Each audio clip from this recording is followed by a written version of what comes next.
morning, ladies and gentlemen. This is J.R. Moore coming to you live from deep in the mountains of the Missouri Ozarks on Friday, the second day of August, year of our Lord 2019, and welcome to the John Moore Show. We begin these shows with the Pledge of Allegiance. I pledge allegiance to the flag of the United States of America and to the republic for which it stands, one nation, under God, indivisible, with liberty and justice for all. The prepper tip of the day, I mention this frequently because it is so important, and quite frankly, one of the things the powers that be are incredibly fearful of is all of us peasants out here finding out our true power as human beings. And that brings us to the book, The Power of Your Subconscious Mind. I say again, the title of the book is The Power of Your Subconscious Mind by Dr. Joseph Murphy. If you're a Christian, no worries, mate. Dr. Murphy was a Christian pastor, and many relevant Bible passages in there. A book that if you read it and comprehend it and implement the principles, you can change your life for the better in very, very positive ways. We have a patient waiting in the green room, my friend Tom Berryhill. Tom is a gentleman who began a quest more than half a century ago to become quite knowledgeable and proficient in anything and everything to do with radio frequency engineering, ham radio, emergency radio communications. And that's what we'll be talking about, is emergency radio communications. Good morning, Tom. Good morning, John. How are you today? Really good, sir. Tom, one of our listeners was asking about the type of radio that's going to be banned from importation and sale, I believe, next month. And I got that. There's a number of different radios, but the reason they're banning this type of radio is you can change the modality right there on the keypad without having to have a computer or take it apart or anything. And the Biofang model that's going to be banned from import is Uniform Victor-5 Romeo. I say again, Uniform Victor-5 Romeo. That will be banned from importation, I believe, in September. There are similar radios that will be banned from import, banned from being sold in this country. And they really don't like people to have that independence, do they, Tom? No, John, and the reason is they can be, you can set the frequency on the front keypad. That's what they really don't want the most, is being able to input a frequency and operate that radio on the entire land mobile band. For instance, many of these are programmable from 136 megahertz to 174, which is the high band, or 2 meter band as far as the hams are concerned. The ham radio band is 144 to 148, but this would cover all the law enforcement, public service, taxi cabs, anything you could think of, hospitals, all of it would be able to be programmed into that radio. They don't want that, and for obvious reasons. On UHF, some of these radios are programmable from around 400 to 470 megahertz. That covers that whole frequency band. While the hams are 420 to 450, it covers the entire land mobile, and that is just not a good thing. And you'll find that many, you go to the FCC enforcement page on their website, you'll see that many companies, taxi cab companies, pizza delivery operations, were using radios such as this. And some of them are using ham radio equipment. You Really? Can modify a lot of these ham radios can be modified to cover all those bands as well. You take out one little part or remove one little solder blob between two traces on a circuit board and that radio. They call that opening it up. You know, you open it up to all the frequencies that would be available.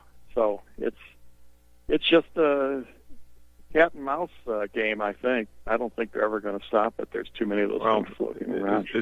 You're right. And it's human nature. If the government says you can't have it, people want it, even though they didn't want it before. It reminds me of a very dear friend of mine, Air Force veteran. He was a security officer in the Air Force, and a successful man in his chosen field with a business with 8 or 10 employees. And when the 1994 assault weapons ban was being implemented, he went out and bought himself a Kalashnikov. He had no desire to own a Kalashnikov until the government said he couldn't own one. And then he went out and bought one. And while he was at it, he went and got a 1911 .45 caliber pistol, which every time I see him, he says, "John, can you show me how to take this thing apart?" So, Yeah. But that seems to be part of human nature, that if the government says we can't have it, then people want it, even though they had no desire to own it previously. Well, that's true, and it's not a bad thing to have some of those. You can always set the. You mean the Kalashnikovs or radios? Both. Okay. Well, here's the thing, John. With those radios now, you can set a lot of those channels to be receive only. So if you by accident push the transmit button, but it's on a law enforcement frequency, it'll just beep. It won't transmit. It'll just give you an error tone, which is fine. So you can easily set those up. Right. So you can do that with the ham units. Well, actually, I've done that myself. The same way. The radio in my town car is set up in that manner that I can monitor the police frequencies, but I can't talk on them, because it would be really humiliating, especially since so many people know me out here, to inadvertently talk on a police frequency.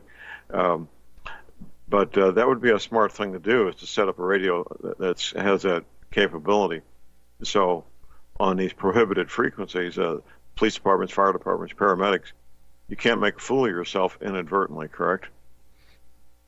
That's right. That's exactly right. And commit a crime, by the way. Right. That's true. I'll tell you one thing, though, John. I was never a big fan of those Baofeng things. I really don't think they're very good. I've checked. They're not very good, and people get them because they're cheap. They're cheap, and they have cheap performance too. They do everything except fill out your taxes for you. They're so complex, but they're too complicated. They're incredible. But ham radios in general are complicated compared to the ones the first responders use, which are simple. I like simple, but people get them because they're cheap. And if you don't have high expectations, if you keep it dry, if you don't drop it, and you learn what the limitations are of these Baofeng, they're okay. And be sure you get 2 for every one you think you need, because they will fail on you, won't they? Yes, they will. And it's amazing some of the people that are buying those things. I see TV shows where they people are driving around and they're doing these various activities. They make shows out of it. They're out cutting trees down and farming and doing it. And I see those little Baofeng things in the cabs of big tractors and over-the-road trucks, taxi cabs, you name it. They're using those radios. So they've sold millions of those things. Oh, yes. And I doubt if they're never going to dredge all those things up and get them off the street until they break and then they can't fix them. You can't get a service manual for them, as far as I'm concerned, something useful enough to allow you to really work on it properly. I don't know if anything like that exists. I had a guy come to me. This shows you what type of people that are buying these things. I had a guy ask me to check this thing out for him, and he gave me $20 to just check the sensitivity of it and the transmitter power. And I used my IFR service monitor. I happen to have it in the car. It's a small. I think you've seen the smaller one with all the. Yeah, and you can calibrate radios and things with it. So I hooked it up on there and gave him all the information. He says, "Okay, great."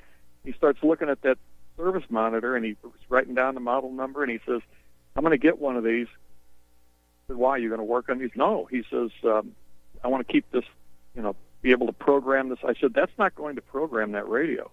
"Oh," he says, "it's not." And I said, "Oh, no." He says, "So I don't need that to run this radio?" I said, No, not at all. So this guy was wanting to fool around with this thing, not having a clue as to what he was doing or what he needed to do. So the radio did work, but I always check them for adjacent channel interference. So I ramped up the output of that service monitor to where it would simulate a very strong signal on the next channel. And while we were listening to usually a very strong broadcast, which is the weather service, and I put it on the adjacent, one channel, one click over, and ramped that signal up pretty high, and it just wiped out that radio, John. Now, you take a really good Motorola-type HT, or a good Kenwood or Yaesu, ICOM, any of those, and they won't do that. They would have still received the other signal. There'd be a little bit of a degrading of the signal that you intended to receive, but not much. You'd still receive it. On that Baofeng thing, it just wiped it out completely. So they're not the best. They certainly aren't. I wouldn't waste the 30 or 40, 50 bucks it takes to get one of those. I would put a little bit more with it and buy a good radio.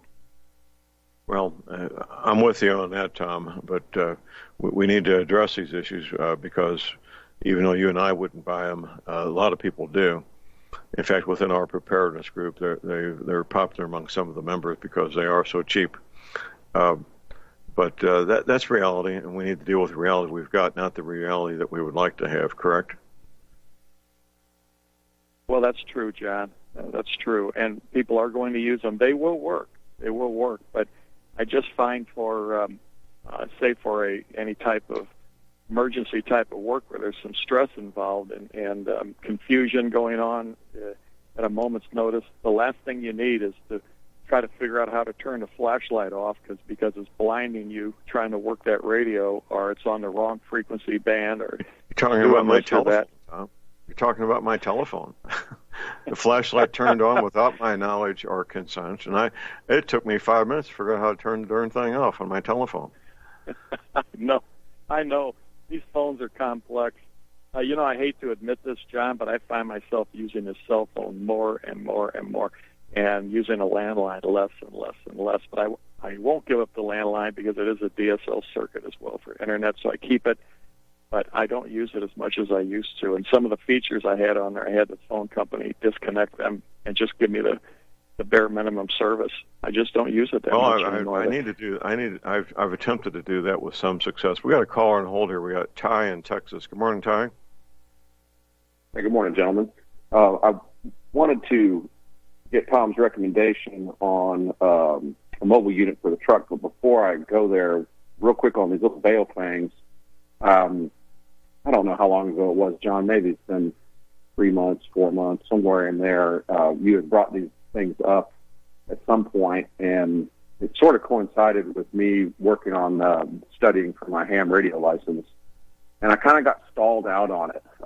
It's not that there's anything difficult there to learn, but it's really dry, and I didn't have any equipment at all, so I thought, you know what, I don't have any little walkie-talkies around the house just for back at the yard, someone in the back, and I need to turn the water off, or just simple stuff like that. And I thought, well, okay, I mean, these things are cheap. I spent $100. I got 5 of them that came with all the stuff to set them up. And as long as you don't set your expectations too high or very high at all, and you let them be what they are, I'm real happy with them. And it's helped me bridge the gap of being able to continue learning and starting to understand, the difference between 70 centimeter and 2 meter, and some of these things that are not necessarily easy to mentally wrap your head around. So it's been a good bridge for me. They do, serve a small purpose. But yeah, for sure. I mean, they're cheap, and you're not going to get much out of them.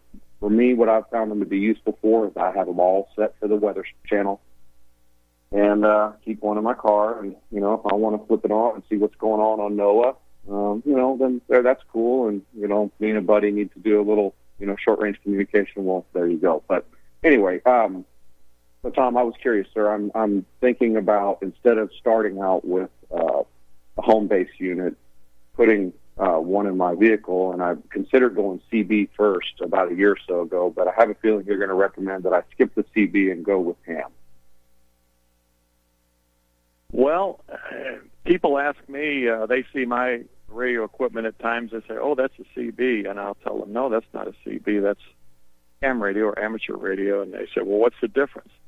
And I explain it in terms that they can understand. I'll tell them that CB is a rusty old Volkswagen, and that ham radio is a brand new Maserati. That's the difference. It really is. And I think you'd serve yourself well by going just plug ahead and put a little extra money to it, and get your general class ham license so that you can put an HF radio. You could operate all the bands then. And if you want to go a little higher than that, you get the extra class. Some people are able to pass all the tests in one setting. I know that's been done many times. But the bottom line is, if you can't afford it and you don't mind having a larger antenna on the car, put an HF system in there, and you'll be able so many of these radios have all the bands in one unit. So you'd be able to operate all the frequency bands, VHF, UHF, shortwave bands. You can use that radio as a shortwave receiver. Under emergency conditions, you would have everything that you need. You could even set up a computer, a laptop, if you wanted to operate data modes to transmit messages like that.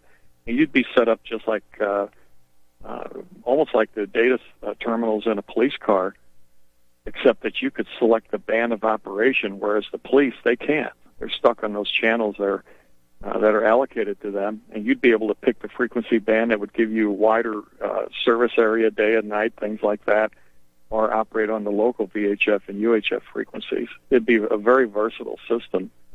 It would give you very good. Every capability. Well, Ty, in addition, everything Tom said is absolutely true on one hand. On the other, if you're on the interstate highway very much, go ahead and get a CB and keep it on 19. That's what I do.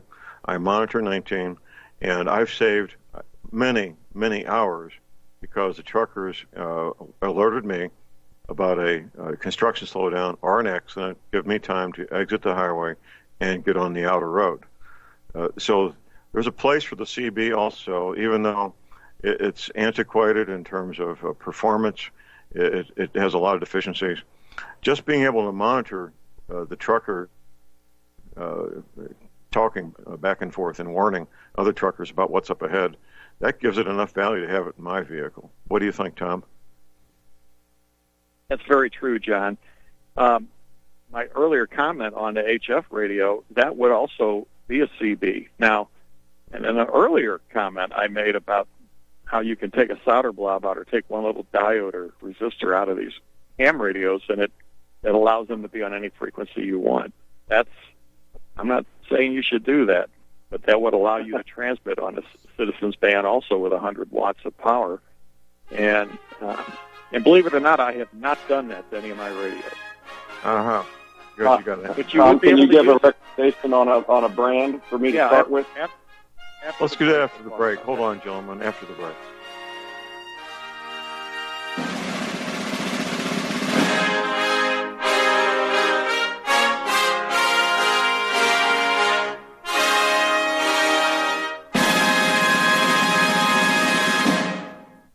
It's happening, ladies and gentlemen. We here at RBN are working with Front Sight Firearms Training Institute to bring our audience the best in combat, tactical, and defensive firearms training. Whether you're a private citizen who is new to firearms, or you have a concealed weapon permit and want a level of training that surpasses what you've received from your local gun range, Front Sight provides priceless education and skills taught by seasoned law enforcement, military, and private citizen instructors to levels that far exceed law enforcement and military standard. With nearly 1 million responsible citizens trained from every town, city, and state from across the United States, Front Sight has bolstered the Patriot movement to a whole new level. Contact Dan Sutterfield by phone at 573-762-2356 or 573-465-2356 or shoot him an email at domedan, DOMEDAN, at hotmail.com. This is a limited time opportunity. Don't miss it.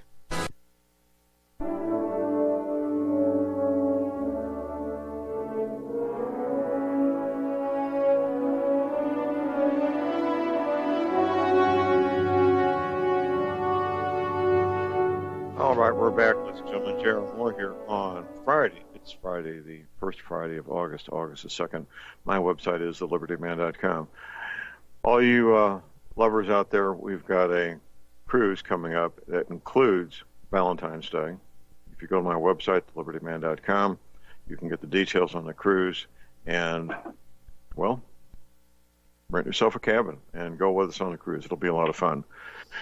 This is Communications Friday, where we talk the first hour about emergency survival communications. And Ty, you've got a question about what type of radio to get in that truck. Yes, sir. Tom, I'm all ears. Okay. You want to operate all the bands. I mean, I'll tell you what I use. And it's a Yaesu FT857B. D as in David. And that is a very small radio, probably one of the most compact, if not the most compact, all-band ham units It's 100 watts output on the HF bands, a little bit less than that. I think it's 40 or 50 watts on VHF and maybe around 25 or 30 on UHF. I've never checked it or measured it. I operate it mainly on the HF bands.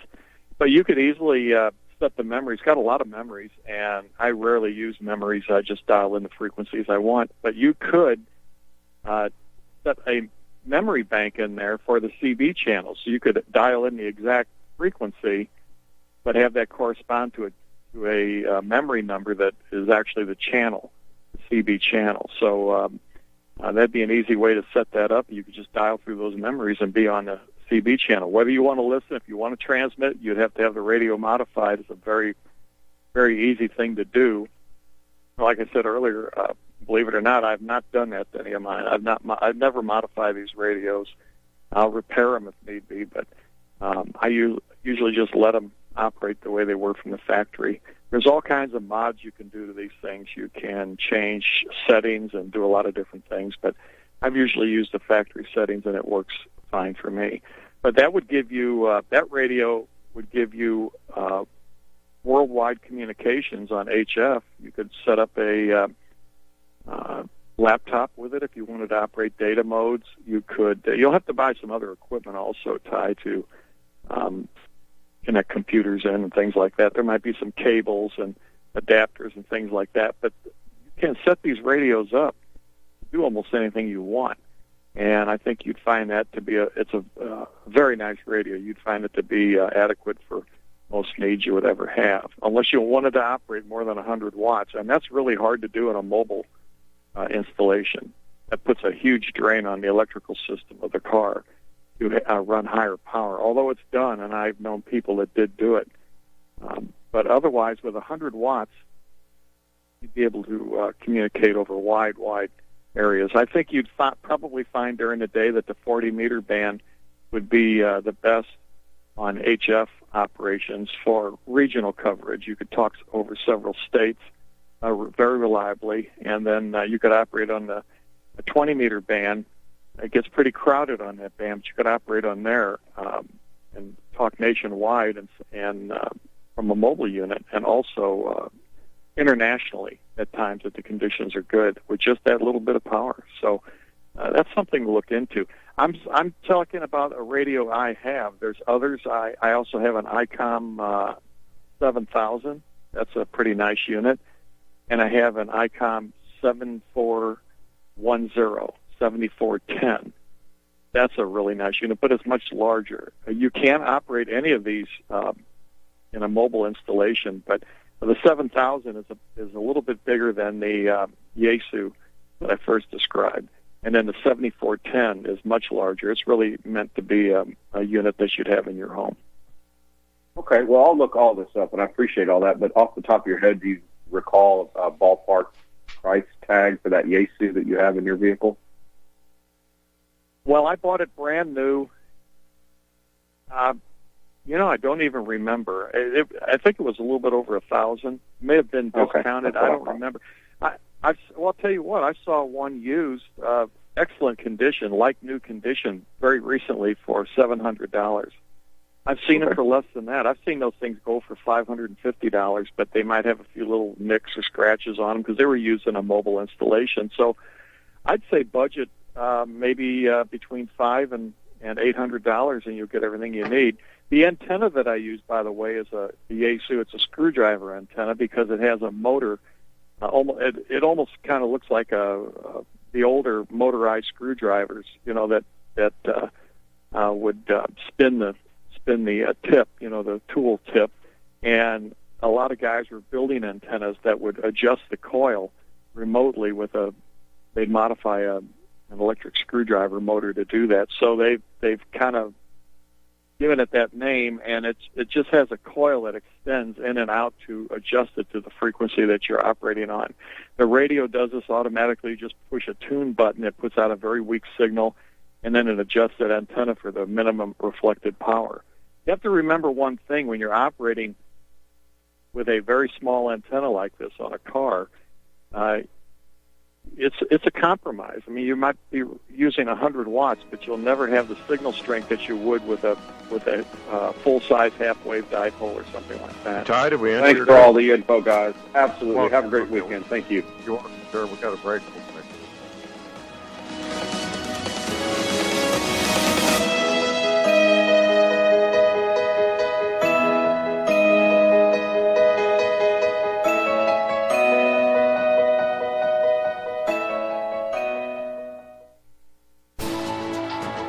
You are tuned in to the Republic Broadcasting Network.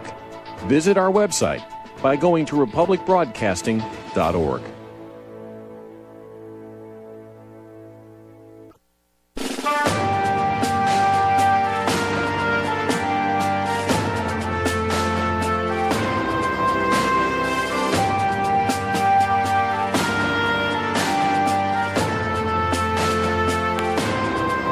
All right, let's on Friday, the second day of August. It's August already. My website is thelibertyman.com. That's thelibertyman.com. Always getting new things posted there. Of course, our announcement for our cruise coming up in February is the latest thing. It'll be a lot of fun. Valentine's Day is right in the middle of the cruise. We leave the 9th. We get back the 16th. You can get the details there. If you don't have internet access, you can give Betsy a call. She'll give you the details over the telephone and mail you a nice flyer. Betsy Murphy, our cruise director, 636-530-9502. I say again, 636-530-9502. I'm doing a concealed carry class tomorrow with Sam Andrews' facility, Freedom Center USA in Lebanon, Missouri. And we hope to be doing these once every month or two. We'll see what kind of response we get. And, of course, the article that I wrote about the coming Civil War, we talked about this last night. I handed out copies of this article. It's just a 2-page article I wrote to the attendees at the John Moore radio show meetup last night. This is a clear and present danger. You need to educate yourself, study up on it, and figure out what's going on. Last but not least, energy cleaners. We need healthy Americans to make America great. We do. President Trump was in Cincinnati yesterday giving a speech. We need to support this man, and we need to support him by being healthy, energetic Americans that can get out and get the work done that needs to be done. The energy cleaner will help you do that. If you've got arthritis pain, joint pain, back pain, get yourself an energy cleaner. Not sleeping well at night? I sleep like as good as a child every night. You can also get yourself an energy cleaner. $285, shipping included to American zip codes. Keep in mind, I offer from me to you personally a 90-day money-back guarantee. Mattress pads that go with it, well, they vary in price depending on what you want. Twin size, full, queen, king, California king, the handy travel size. They're all right there for sale at my website where you can use PayPal. PayPal is really neat. If you haven't used PayPal, here's why it's so neat. You don't give up your credit card information when you use PayPal. That's highly extraordinary, and it works. I got a toll-free line to order the energy cleaner also. Here it is, 800-592-9543. I say again, 800-592-9543.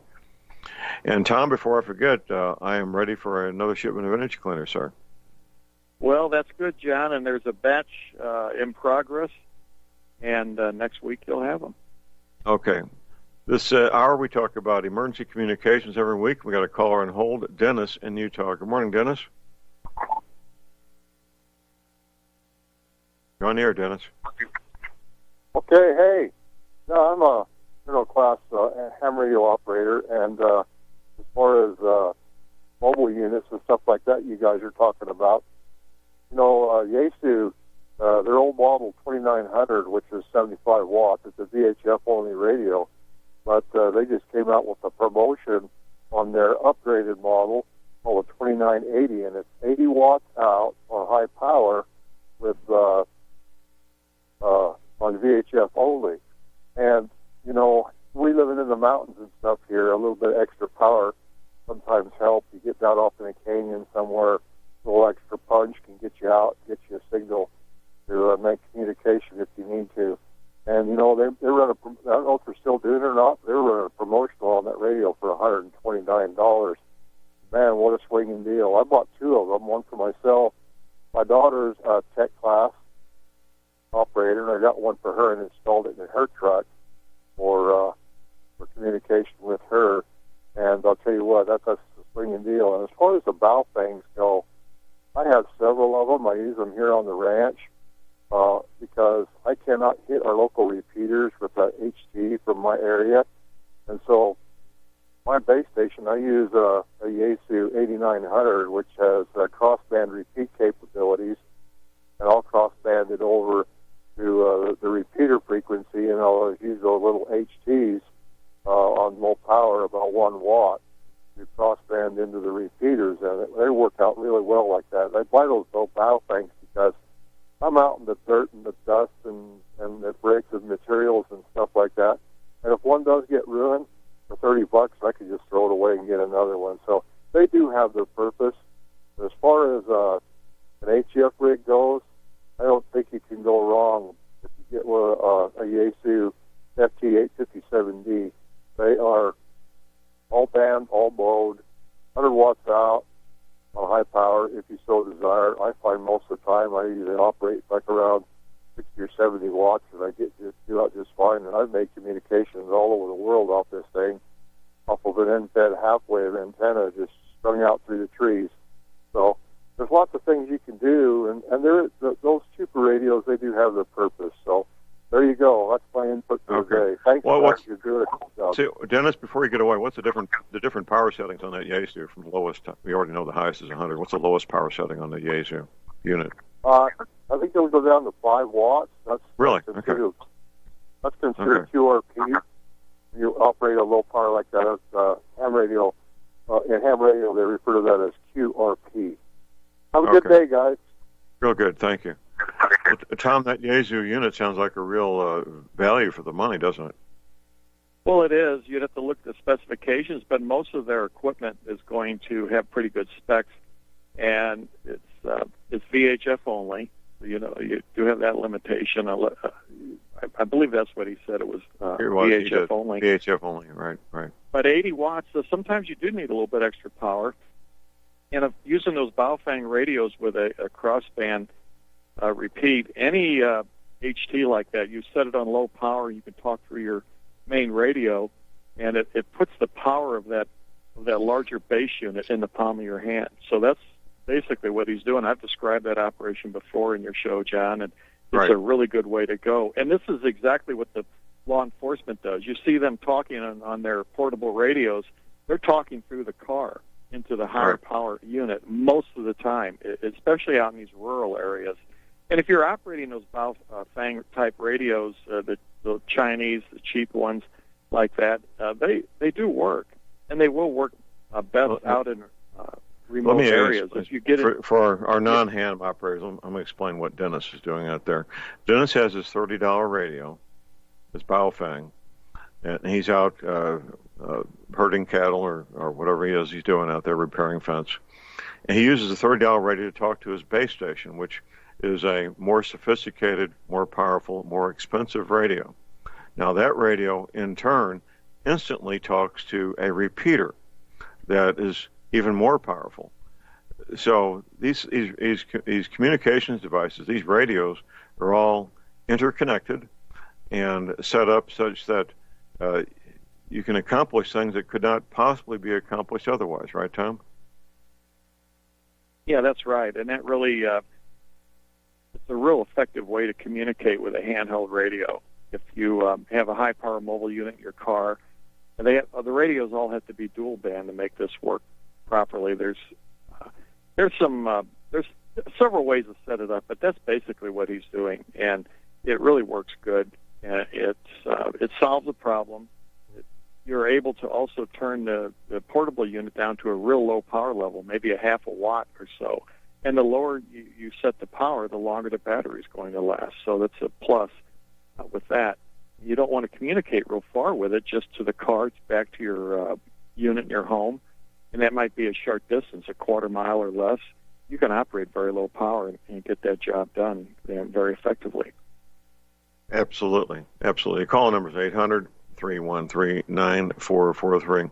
I should mention, I haven't mentioned this before, what we're doing here in Crawford County. we now have the third community is setting up a commercial FM transmitter. When I say commercial, it broadcasts on the commercial FM band that we all have in our automobiles and our home stereos, our boom boxes, portable radios, commercial FM frequencies. We're setting these up. They're low power. They're 25 watts to be used only in emergencies. And the FCC allows you to broadcast on a commercial frequency if life and property is at risk, so that the mayor, the chief of police, the fire chief, the sheriff, maybe the superintendent of schools, can talk to the entire community at once on radios they already have, because these FM transmitters have been set up. The total cost for the package to set that up off of Amazon is less than $200, by the way. Most communities can scrape together $200 to set up a radio system that will help their entire community in the event of a earthquake, flood, tornado, forest fires, whatever it might be. And that's just a smart thing to do, isn't it, Tom?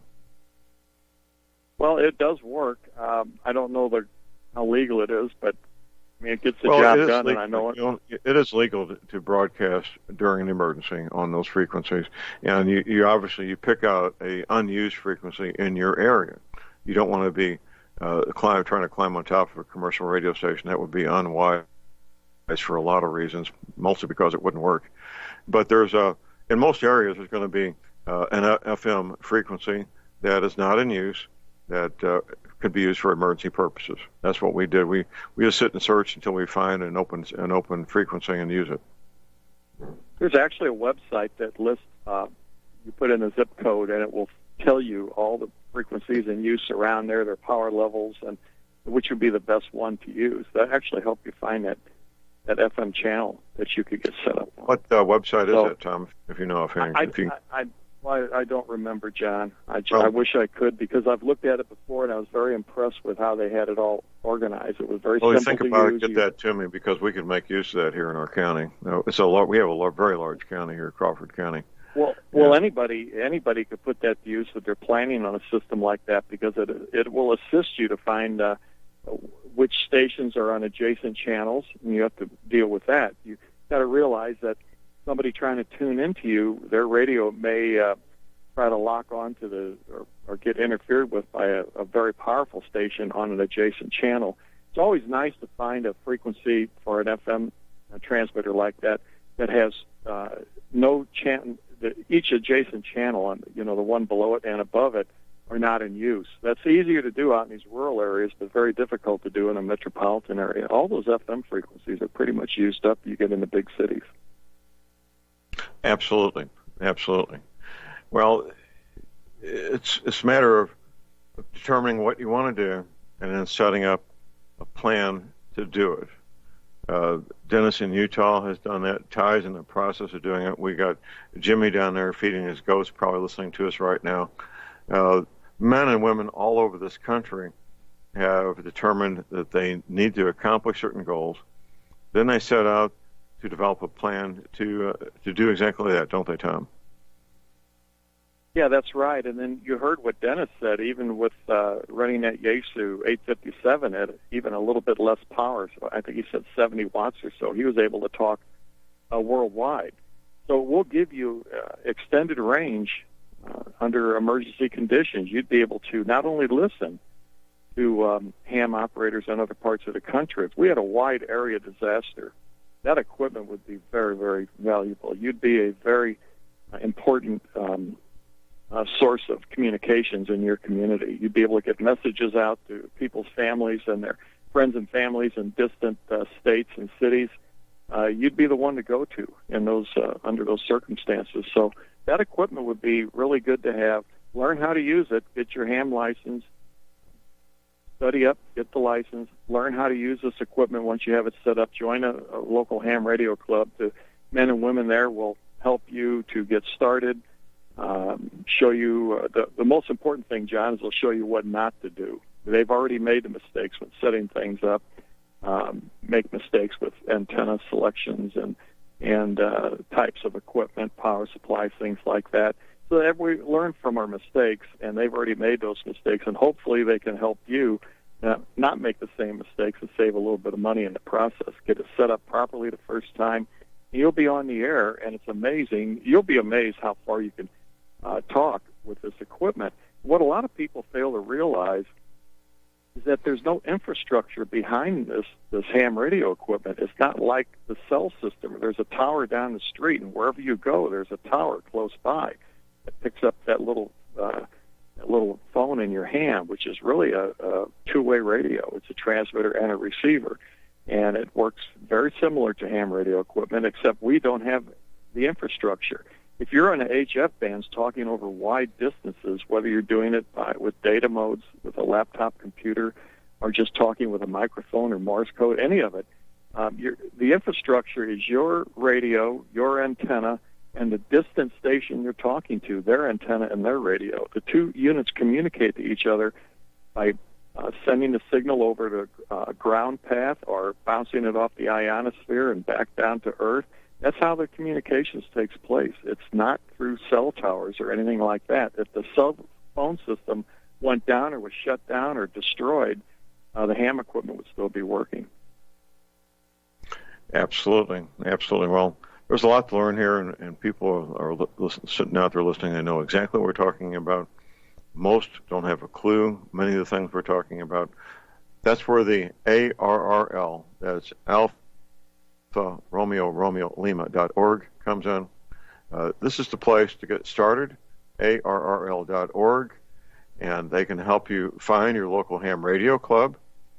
You get resources in terms of study material to get your ham radio license. It's basically the portal, the entry point to learn everything you need to learn about ham radio. Correct, Tom? That's exactly right. The American Radio Relay League has many different publications that you can purchase that will help you all the way from very basic entry-level books that will help you to learn how to become a ham radio operator, and all the way up to some very, very technical publications. One of my favorites, of course, is American Radio Relay League Handbook, and the handbook covers all information on every aspect of ham radio would be covered in that book, from the basics to some construction articles to build some very sophisticated equipment from scratch if you're inclined to do so. It's a handy thing to have. It's something you might want to purchase once you get into this, just to have it, because there's a lot of reference material in there. It would be very helpful if you're trying to figure out how to put on a particular type of antenna connector, or what type of coax cable to use, what size wire to use for wiring up the power supplies, things like this. All that information's in that book. Of course, a lot of it's online as well, but again, we talk about emergency communications. What if there's an emergency and there's no power, the computers aren't working, no internet? You'd have that hard copy information. That's right. Hard copy is definitely what you want for something like this. We got a break. We'll be right back.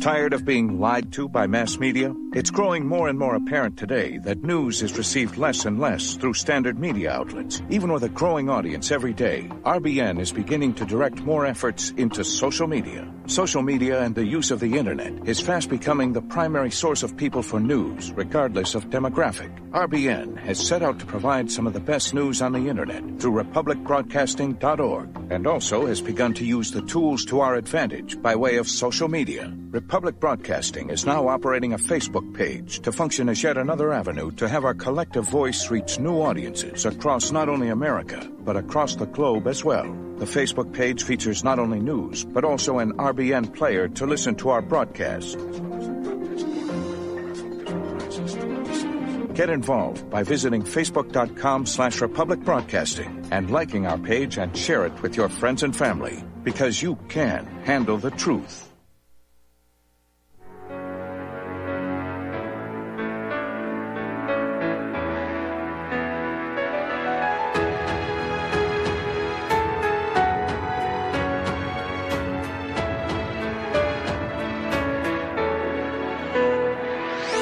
We're back, ladies and gentlemen. J.R. Moore here on Friday. It is Friday, the first Friday of the month, Friday, August the 2nd.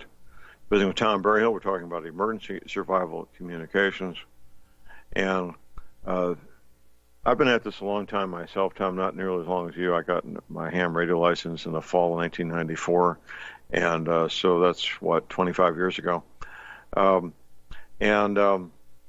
I quickly acquired some good quality equipment that is still in use. If you get good quality equipment to begin with, you can pretty much use it indefinitely, can't you? Yeah, you really can. It'll last a long time. I have some dual band VHF, UHF type equipment that I purchased in 1991. I still use it. It works great. Made by ICOM.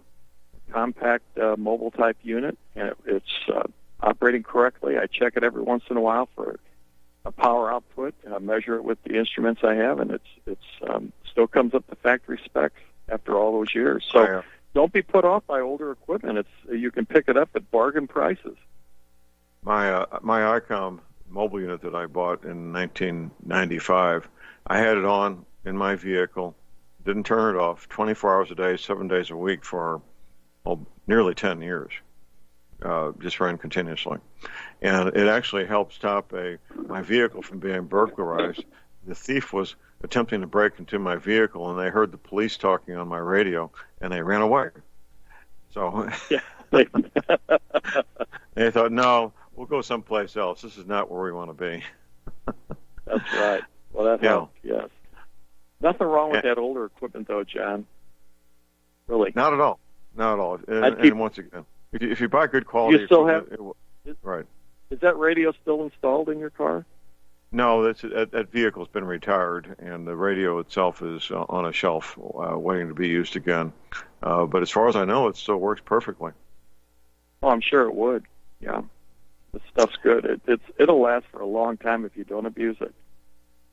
Well, ICOM, it's India Charlie Oscar Mike, is known to be very near the top in terms of radios that you can buy, aren't they?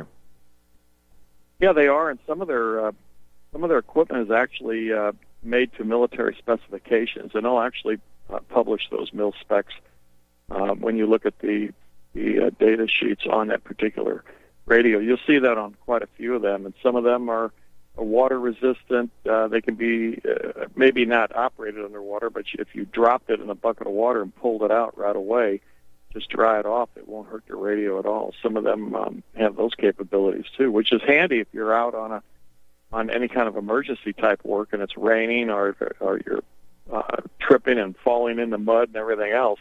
It's going to help. Absolutely, the radio would still operate. Well, Tom, I don't want to be cut off by the bumper music. I want to thank you for being with us as always, and we'll have you back next Thursday to talk about energy cleaners. Okay, John, thank you very much. Thank you very much. Appreciate it. Okay. It's always good to talk to Tom and to get updates on emergency survival communications. We have a break. We'll be back with Dr. Lynn Wilbert. Stay tuned. All right, we're back, ladies and gentlemen. J.R. Moore here on Friday, the 2nd day of August. Your prep tip of the day, I want to encourage people to get and read the following book. The title of it is The Power of Your Subconscious Mind by Dr. Joseph Murphy. A great book written from a Christian perspective that if you read it, comprehend it, and incorporate these principles, quite frankly, you can achieve most any goal you want to achieve. This is Friday, second hour. We always visit with Dr. Lynn Wilbert. Dr. Wilbert is my personal physician, and we'll be talking about health-related matters. And if you got a question or comment, you can certainly give us a call at 800-313-9443. Good morning, Doctor. Greetings, John Moore. How are well, you? Sir, I am. If I felt any better, it wouldn't be legal. We're anxiously waiting to find out if your website is up and running yet, sir.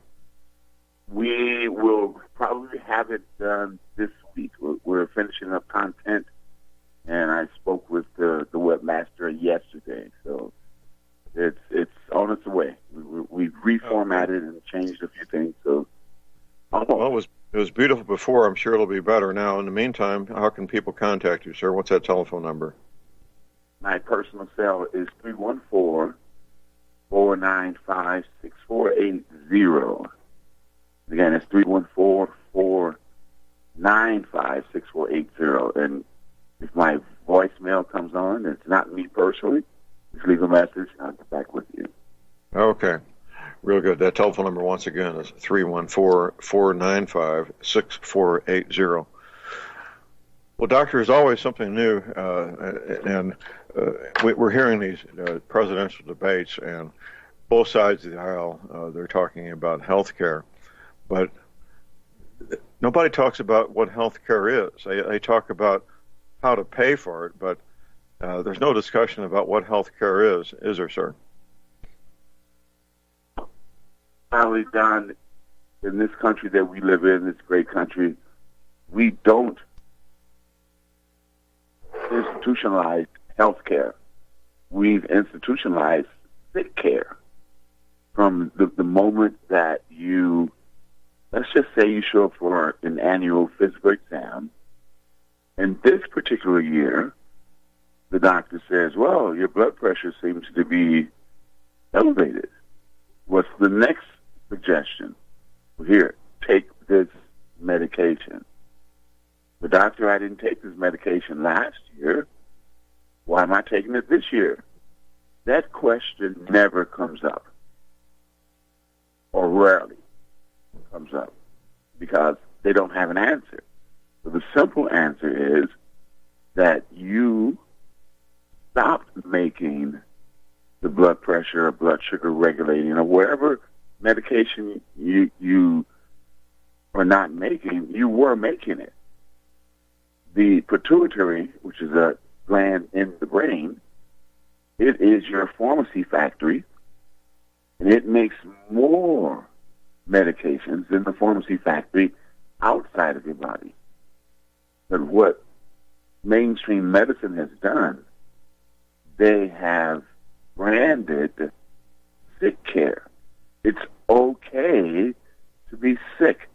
When you are 50 or 60 or 70 or 80, it's okay to take multiple medications. Simply not true. There's a conversation that doesn't occur as well. The doctor, do I have to take these medications for the rest of my life? They will tell you, yes, you have to take them for the rest of your life. But there's never a discussion as to why you're not making drugs to maintain what we call homeostasis, a normal pattern of physiology. So the question again never comes up. Well, then, is there anything I could do to help my body start making these medications again? Well, most medical doctors do not counsel their clients on lifestyle. It is your lifestyle that alters physiology, whether it's the thoughts you think, the food you eat, how much exercise you get or not, your resting pattern, your breathing pattern. All of those things have a profound effect on physiology. And so now, and I don't know for sure, but I think medical doctors go to acting school or drama school in order to convince people to take a harmful, and again, harmful medication, all medications. Well, doctor, a couple of things. First, these doctors can't coach you to do something they don't know or understand themselves. Plus, these doctors, they do to themselves, they do to their wives and children the same thing they do to their parents, because they really do believe that stuff. Yes, it is it's a belief, and it's no fault of their own.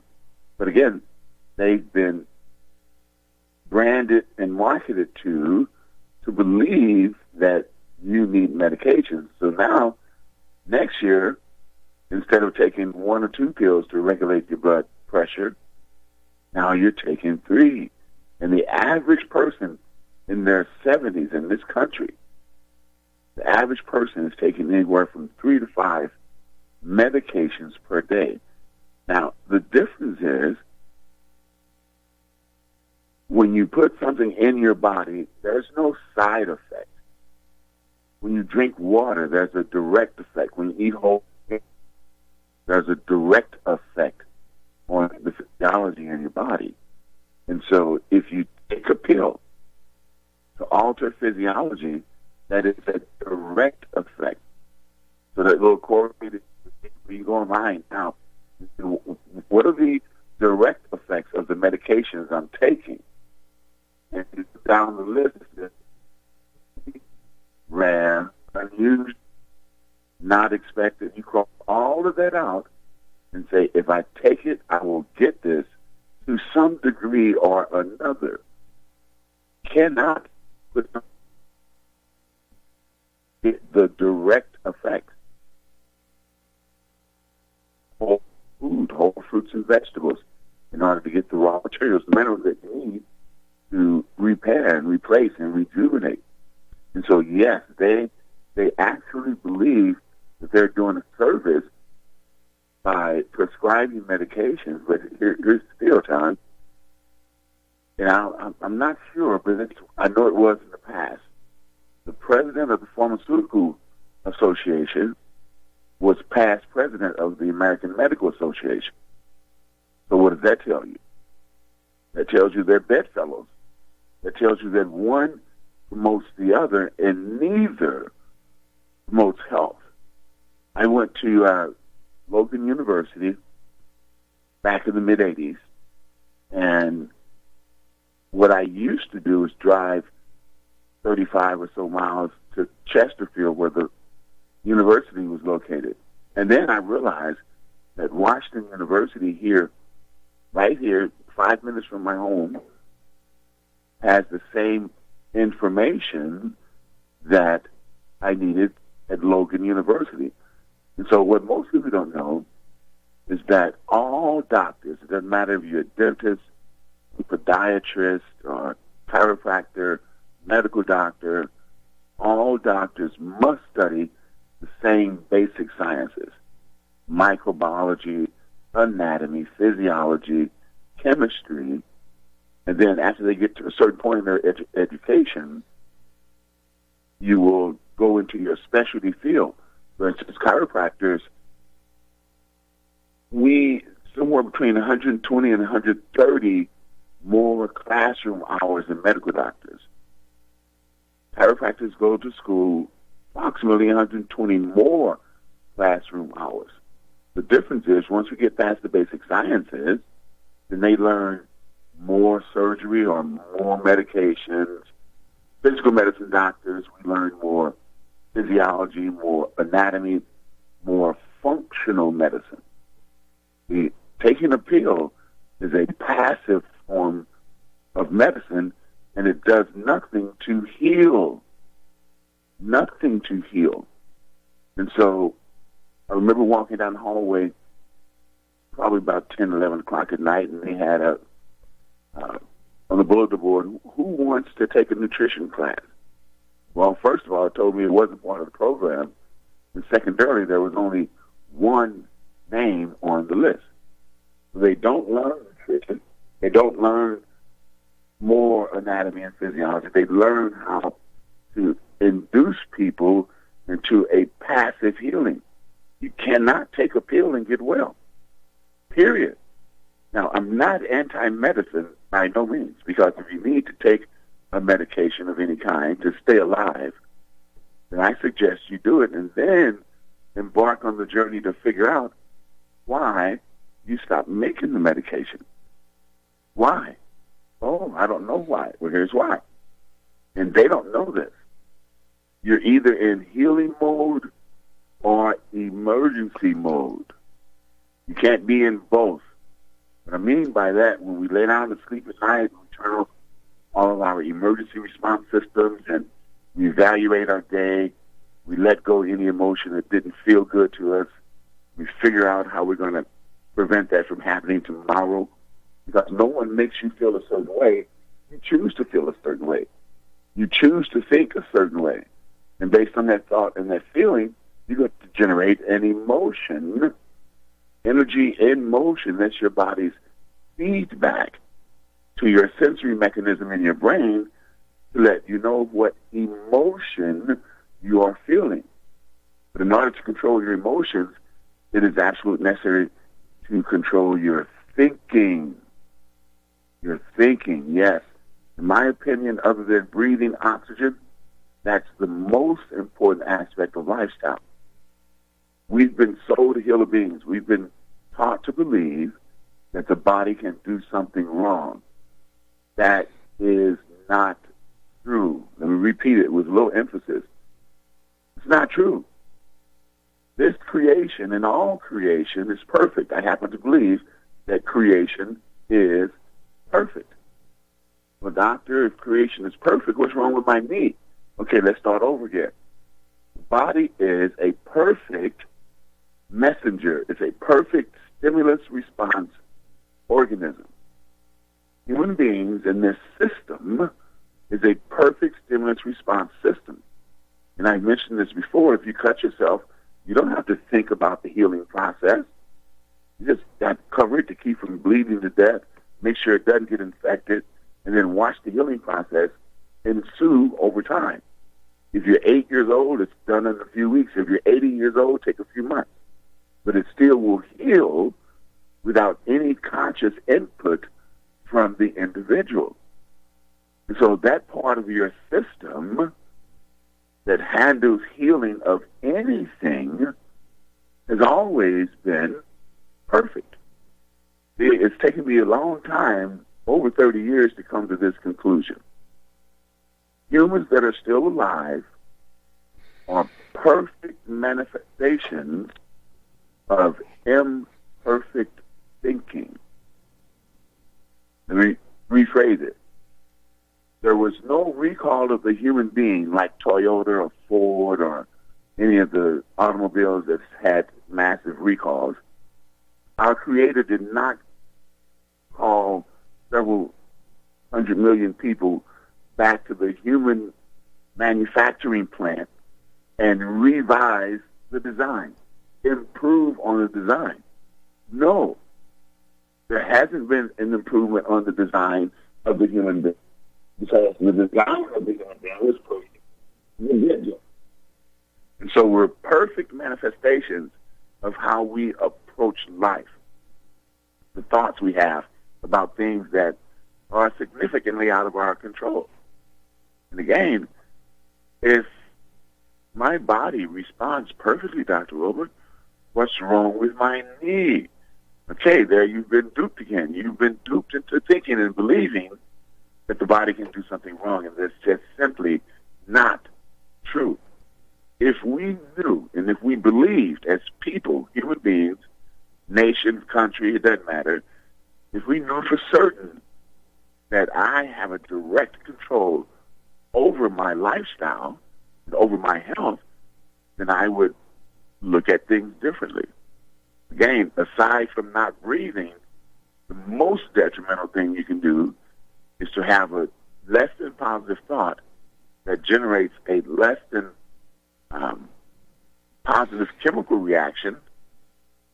Acid versus alkaline. I've mentioned it before. The more alkaline you are, the healthier you are. The more acid you are, the more conditions you will have. And again, these conditions are perfect responses. Perfect responses. And so if we realize that we're all in a state of well-being, we would just like to get weller. There's some things that we can do to get more well.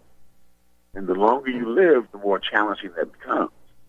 Because we, again, have been sold that make you think, well, old age comes arthritis, diabetes, all of those things that merely describe the body's response to what you've been doing to it over time. The body's perfect response to what you've been doing to it over time. And so if we modify our lifestyle, we don't have to concern ourselves with whether or not our body is going to respond perfectly to what we do. The issue is that we don't pay enough attention to our body, which is the perfect messenger.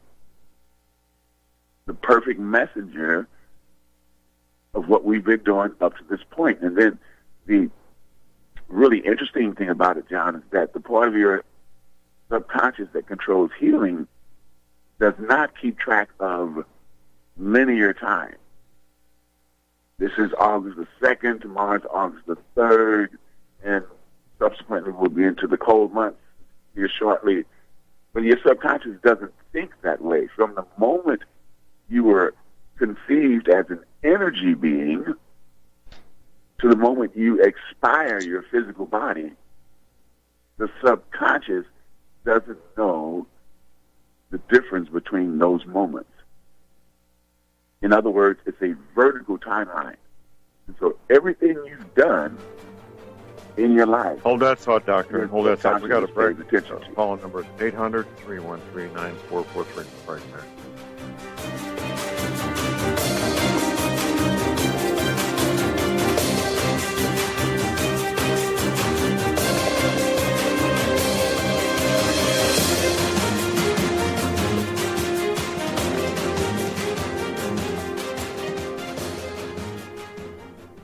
It's happening, ladies and gentlemen. We here at RBN are working with Front Sight Firearms Training Institute to bring our audience the best in combat, tactical, and defensive firearms training. Whether you're a private citizen who is new to firearms, or you have a concealed weapon permit and want a level of training that surpasses what you've received from your local gun range, Front Sight provides priceless education and skills taught by seasoned law enforcement, military, and private citizen instructors to levels that far exceed law enforcement and military standard. With nearly 1 million responsible citizens trained from every town, city, and state from across the United States, Front Sight has bolstered the Patriot movement to a whole new level. Contact Dan Sutterfield by phone at 573-762-2356 or 573-465-2356 or shoot him an email at domedan, DOMEDAN, at hotmail.com. This is a limited time opportunity. Don't miss it.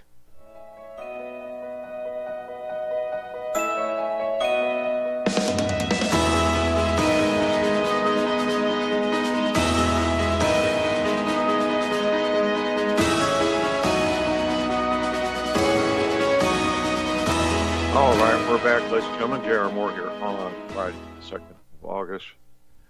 My website is thelibertyman.com. Yes, we're going on a cruise. It'll be a lot of fun. Right in the middle of it, we'll have Valentine's Day. Details at my website at thelibertyman.com.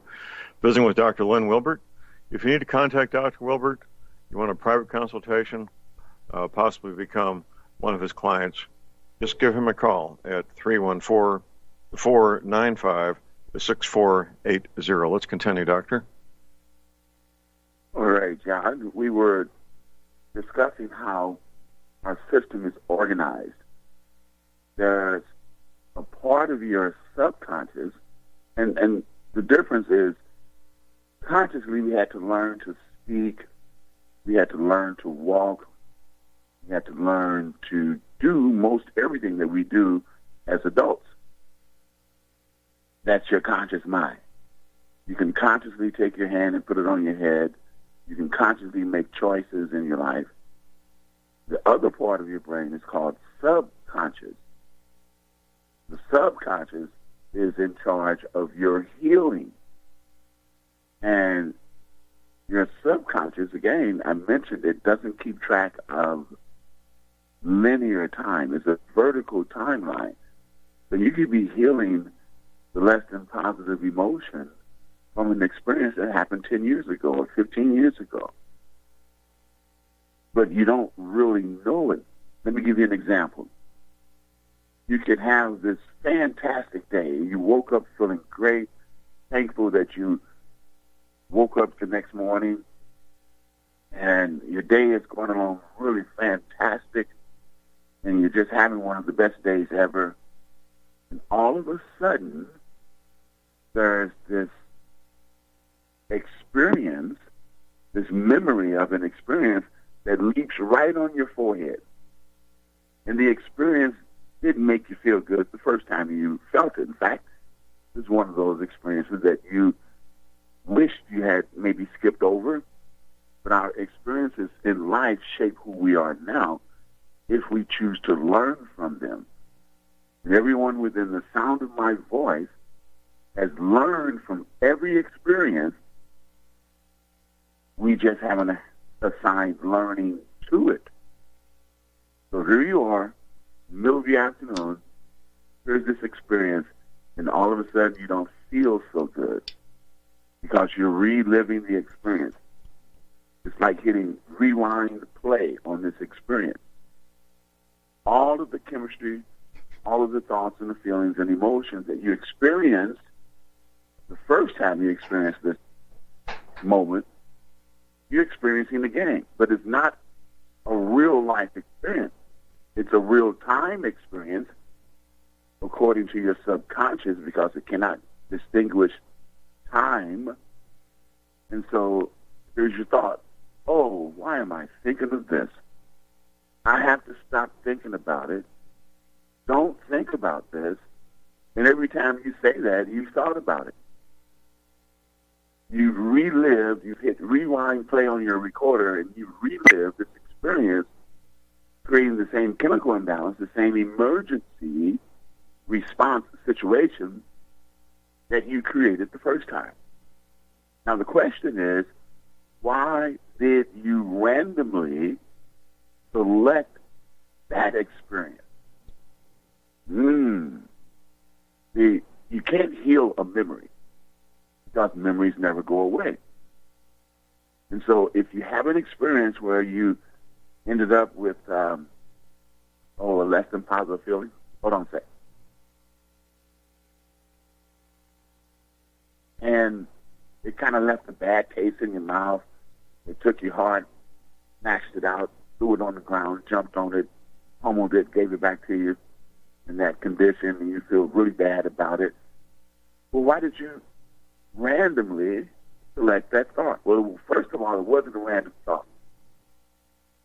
It was a thought that your subconscious finally broke through to your conscious mind and said, hey, I'm wearing out from trying to heal this memory. Why don't you do something with the memory? And here's what we do with it. We reassign that experience. In other words, we take it from the, I wish I had never had that experience pile.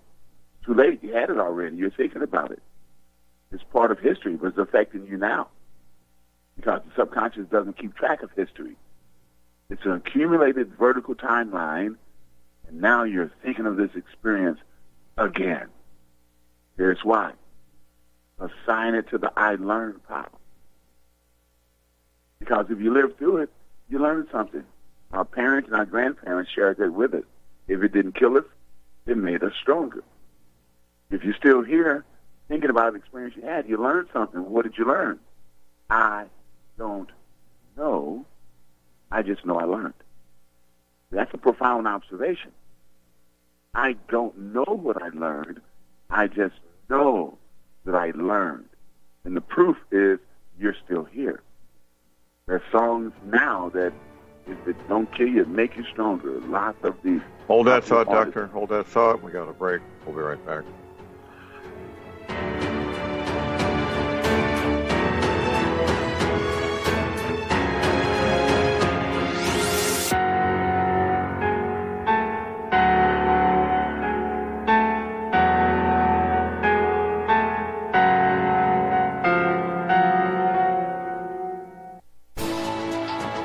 You are tuned in to the Republic Broadcasting Network.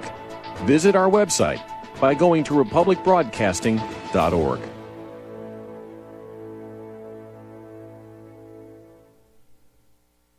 Ladies and gentlemen, J.R. Moore here. We have a special promotion going on at Republic Broadcasting. This is a fundraiser for Republic Broadcasting involving the Energy Cleaner. Mail me a postcard. My address is at my website at thelibertyman.com. We pick a postcard every other Thursday. When your postcard is drawn out, you get to buy an energy cleaner for $215 instead of $285, $70 discount.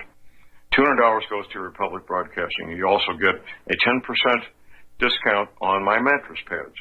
So get those postcards in, put your name, your telephone number, your email address on there, and when your postcard is drawn, you get to get an energy cleaner for $215 instead of $285.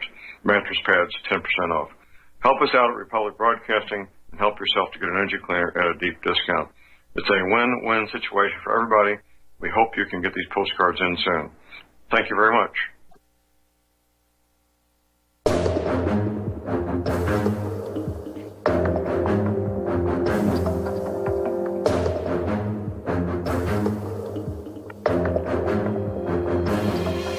All right, back with J.R. Moore here on Friday, the second day of August. My website is thelibertyman.com. That's thelibertyman.com. When I first contacted Dave Hodges and Paul Martin about this speech given by the top Chinese general, they were very grateful to get their hands on it. Right there at my website, the full speech, translated into English. This is what the plans of the People's Liberation Army is for taking over our country. Very important information. Also, my website at thelibertyman.com. We need energetic, healthy Americans to do the things that need to be done. That's where the energy cleaner comes in. It will help you wake up pain-free in the morning, like I do every morning. If you have arthritis pain, quite frankly, you need an energy cleaner. Joint pain, back pain, same thing. The energy cleaner will help.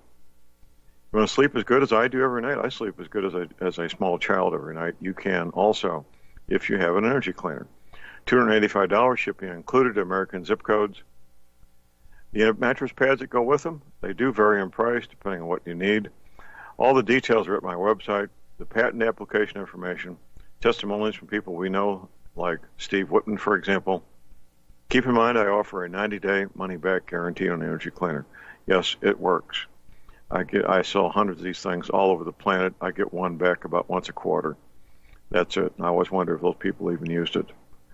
You can place your order right there at my website using PayPal. The reason I like PayPal is I don't give up my credit card information when I place an order. That's why PayPal is so wonderful. You can use MasterCard, Visa. You can send me a check. You can call my toll-free order line 24 hours a day. Here it is, 800-592-9543. I say again, 800-592-9543. Visiting with Dr. Lynn Wilbert. If you've got a question or comment, give us a call at 800-313-9443. If you want to contact Dr. Wilbert privately, give him a call at 314-495-6480. Let's continue, Doctor. All right, John. We were speaking of past tense experiences, and we all have had those where we just didn't feel good through that experience, but we lived through the experience. And again, if you lived through an experience, then you learned something. You just haven't figured it out yet. And the very simple, logical explanation is, if it didn't kill you, it made you stronger. Now, I have to give a shout-out to, I think, John in Tennessee. We had a discussion. He had a question maybe a couple of calls ago. I did a little research into what we were talking about, and it is absolutely true. It just will never happen. They're actually doing what we talked about, but it just will not come to fruition. It's just no way that a person can do that. And so once we've gotten past our energy existence, remember, around every organism, there's an energy field. And when you were first conceived, sperm from dad, egg from mother, there was an energy field around those two cells before they became a physical fertilized cell. So we were energy beings before we were physical beings. And in my opinion, the purpose of life is to learn how to use our mind to live the perfect existence that we were created to live. This sickness and harm and infliction that human beings suffer was not supposed to be. It was a consequence of the choices that we've made in life. And that's the bottom line. Your body is a perfect messenger. It brings the message to you of what you've been doing and how I've been responding to what you're doing. Well, if my subconscious is perfect and well, what's wrong with my hip? Again, we've been duped into believing that the body can do something wrong. It only responds perfectly to what you do in life. And it's a vertical timeline. And so back to that experience that just leaped on your forehead. And you're at the end of the day, you've been thinking about it so much, your bed's waiting for you when you get home. But we never come to the conclusion, or we rarely come to the conclusion, that the reason why your subconscious broke through with the message is that you're wearing out your healing system by trying to heal a memory that will never go away. Memories never go away. In fact, I mentioned this doctor's name. He's a molecular biologist, Dr. Bruce Lipton. Go on YouTube him and take a look at some of his ideas and beliefs. And I've had the privilege of seeing in person Bruce Lipton twice. And he's a phenomenal speaker. He has some phenomenal activity. And he teaches us that every cell, the adult human has 100 trillion cells, or easy, depending on the source you contact. But every cell is a microcomputer that's capable of transmitting and receiving an energy signal, an electrical signal. And that's how cells work. We used to be one cell big, and then we developed into 2 cells, then 4, then 42 or so weeks down the road, we exit from our mother. Some people call it a birthday, but that was your separation day. And now you have perfectly functioning organism on its own. You didn't have to learn how to breathe. You didn't have to learn how to eat or eliminate. The system knows what to do. And so we wear out our normal living system by entertaining a thought, feeling, or emotion that humans weren't designed to have. Humans were not designed to have a less than positive thought, feeling, or emotion, because what happens with that is an acid of unknown origin. It's not from food. It's not from anything that you drink. It's not from lack of oxygen. It is from a foreign thought. Less than positive thoughts are foreign thoughts to the body, and we use our regular life-regulating systems to handle this foreign acid, which we weren't supposed to have. And all acid, doesn't matter what the source is, all acid, if it becomes too much, will produce what's called itis. So if you have acid joints, it's an arthritis. Well, what's that? Inflammation of the joint. Well, why is it inflamed? I don't know. Could be your lifestyle. Doctor, let me interrupt you. We got John from Tennessee has called in. John, go ahead. Good morning. Greetings. Got a question for you, and this is not to do with the previous call at all. You mentioned that the body is electrical, and I agree. I'm wondering if you're familiar with the new device the FDA has approved for treatment of ADHD for children called Monarch. Have you heard about that yet?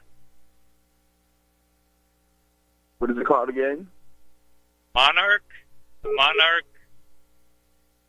Basically what it is Doctor, an did you hear the question? Hello? Yes, we're still here. Okay, it's called the Monarch device. It's an adhesive, like an adhesive bandage that's connected to batteries that the child wears at night. The FDA approved it.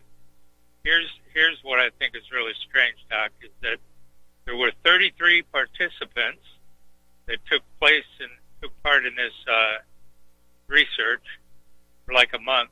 After a month, half of them were asked if they wanted to continue, or they were asked if they wanted to continue.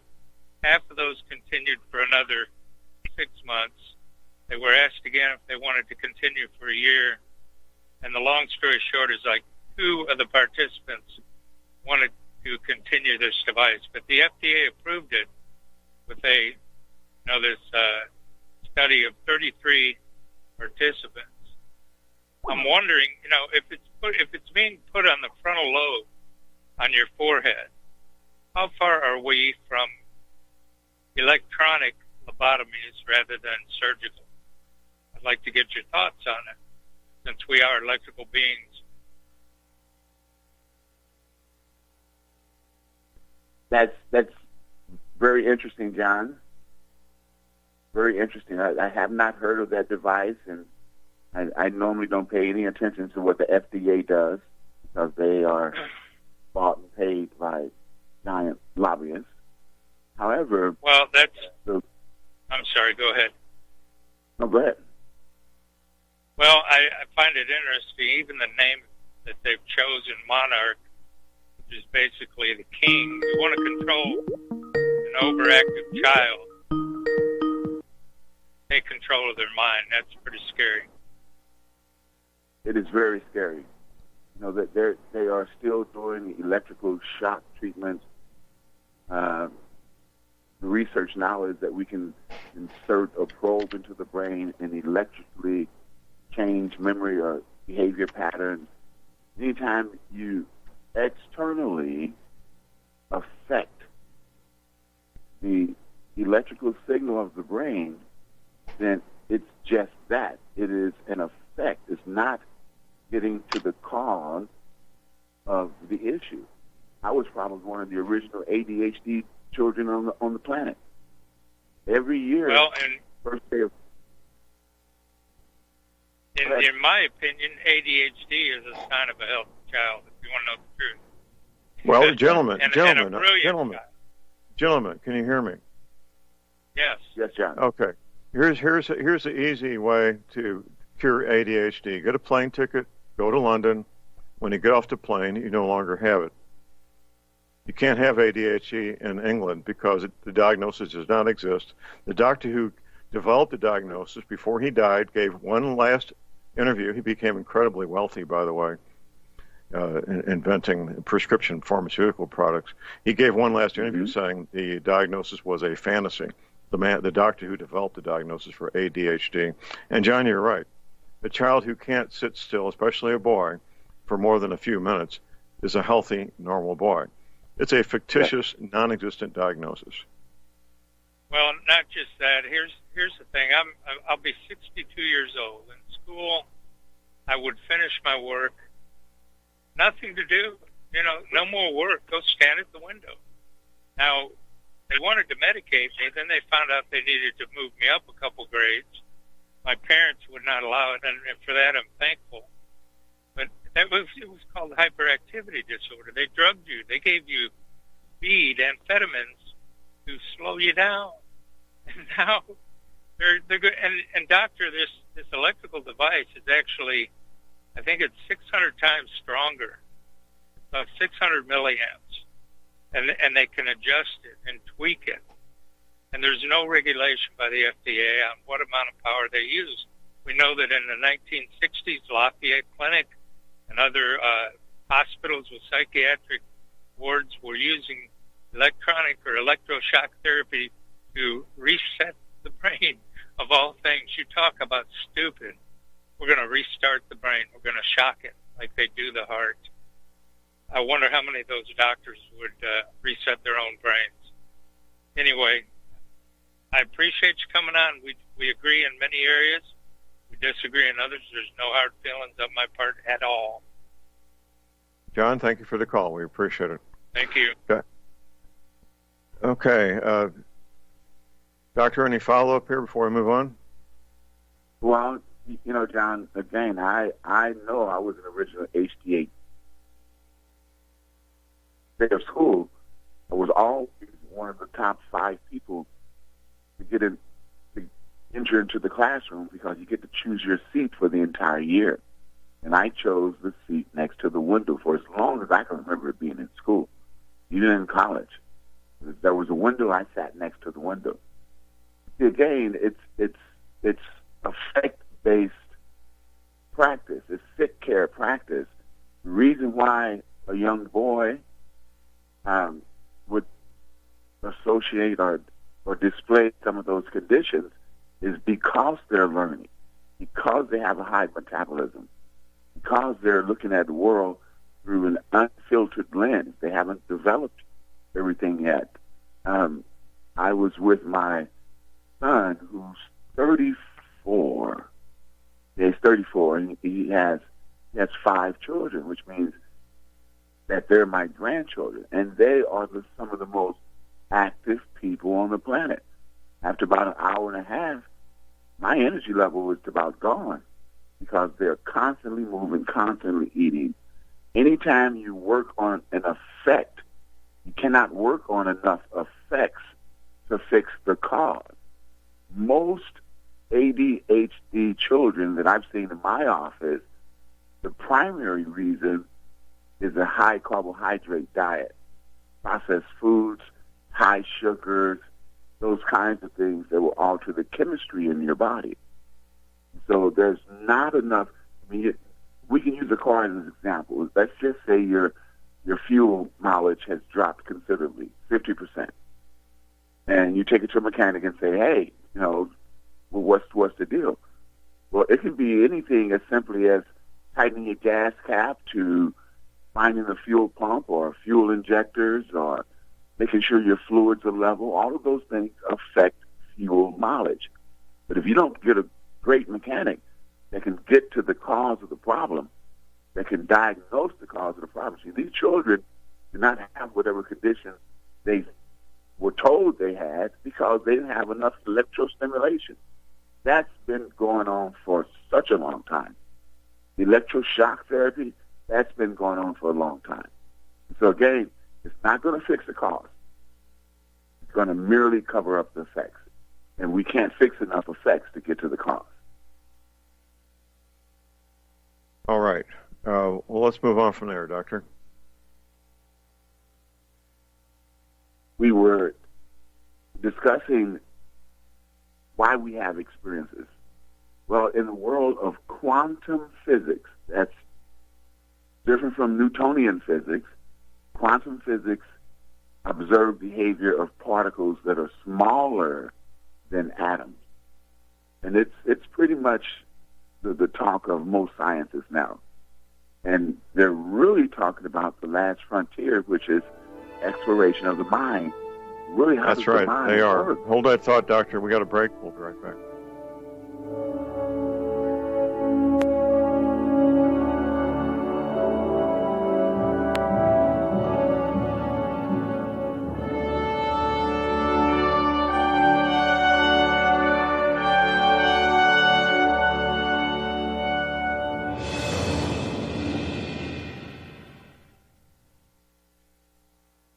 Tired of being lied to by mass media? It's growing more and more apparent today that news is received less and less through standard media outlets. Even with a growing audience every day, RBN is beginning to direct more efforts into social media. Social media and the use of the internet is fast becoming the primary source of people for news, regardless of demographic. RBN has set out to provide some of the best news on the internet through republicbroadcasting.org, and also has begun to use the tools to our advantage by way of social media. Republic Broadcasting is now operating a Facebook page to function as yet another avenue to have our collective voice reach new audiences across not only America, but across the globe as well. The Facebook page features not only news, but also an RBN player to listen to our broadcast. Get involved by visiting facebook.com/Republic Broadcasting and liking our page and share it with your friends and family, because you can handle the truth.